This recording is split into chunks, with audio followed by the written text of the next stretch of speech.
Les organes produisent des déchets lors de leur fonctionnement. Dioxyde de carbone, urée, ceux-ci sont transportés dans le sang.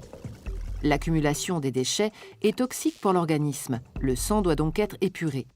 Le dioxyde de carbone est éliminé au niveau des poumons. Tous les autres déchets sont pris en charge par les reins. Les 5 litres de sang de notre corps passent 36 fois par jour dans les reins. Cela représente 180 litres de sang qui y transitent chaque jour. Lorsque le sang entre dans les reins, il est chargé d'impuretés. Celles-ci sont d'abord filtrées avant d'être évacuées dans l'urine.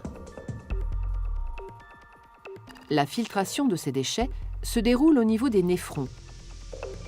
Ce sont de toutes petites unités de filtration présentes à plus d'1 million d'exemplaires dans les reins. Leur fonctionnement aboutit à la formation de l'urine. L'urine contient donc les déchets du sang, mais aussi et surtout de l'eau. Elle représente 95% de son volume. Nous produisons 1,5 litre d'urine chaque jour. Cela explique en partie nos besoins en eau de plus de 2 litres par jour.